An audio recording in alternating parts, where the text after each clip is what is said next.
Opposition leaders जैसे कि राहुल गांधी, ममता बनर्जी, ये लोग उनको तमाम तरीके से गाली देते रहते हैं, जलील करते रहते हैं, तो इसको आप कैसे देखते हैं? कोई उनको मौत का सौदागर बुलाता है, कोई। देखिए, एक दुर्भाग्यपूर्ण चीज है कि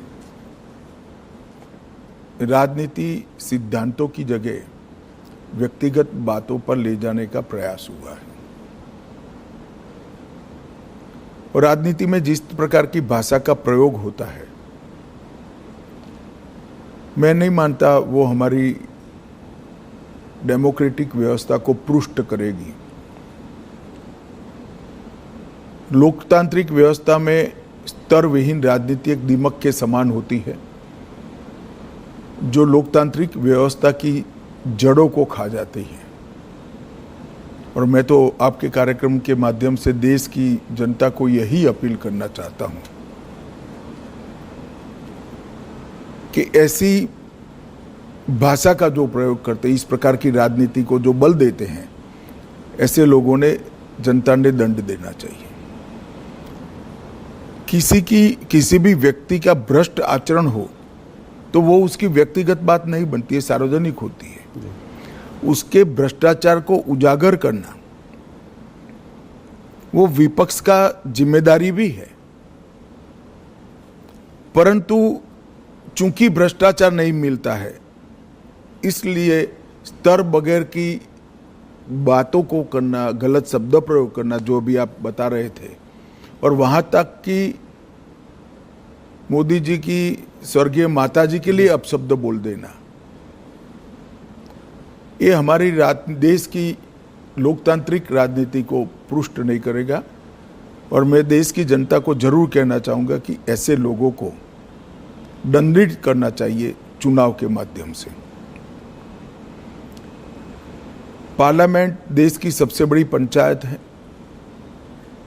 वहां पक्ष और विपक्ष दोनों ने अपनी अपनी दृष्टिकोण से, अपने अपने सिद्धांतों की तहत देश के मुद्दों पर चर्चा करनी चाहिए।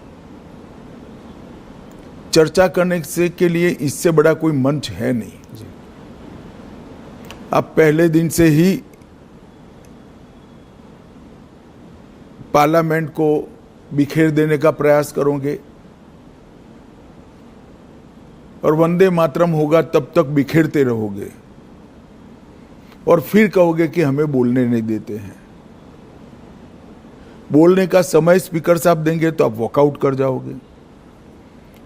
बोलने का समय देंगे तो आप राजकीय तंज लगाने में समय जाया कर दोगे, मुद्दों पर बात नहीं करोगे, पार्लियामेंट चलाने के नियमों को नहीं मानोगे, और फिर कहोगे कि हमें बोलने नहीं देते।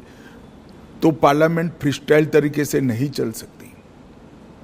पार्लियामेंट चलाने के नियम बने हैं और उनके परनाना और दादी के समय से बने हुए हैं, राहुल जी के। उस नियमों से ही पार्लियामेंट चल सकती है। और आदर्श सांसद वो ही होता है कि वो जो नियमों के फ्रेमवर्क में अपनी बात को सटीक तरीके से रख पाए। खैर, मेरी ये सब बातों का असर नहीं होने वाला है, मगर मैं देश की जनता को ये कहना चाहता हूं कि मोदी जी ने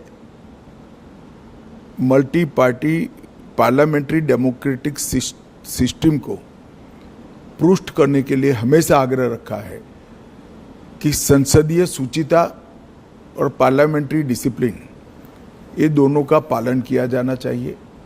और मैं मानता हूं कि देश की जनता ने कभी न कभी शीर्ष करना पड़ेगा कि राजनीतिक आक्षेपबाजी में ही संसद का समय जाना चाहिए, या कुछ फ्रूटफुल चर्चा होकर जनता के लिए अच्छे फैसले लेने चाहिए, चाहे सुरक्षा का हो, चाहे देश को समृद्ध करने का हो, चाहे रोजगारी के लिए हो, चाहे देश की औद्योगिक नीति के लिए हो, चाहे देश की कोऑपरेटिव नीति के लिए हो, चाहे करोड़ों गरीबों के कल्याण के लिए नीतियां बनानी हो। इस पर चर्चा करनी चाहिए या राजनीतिक आक्षेपबाजी करनी चाहिए।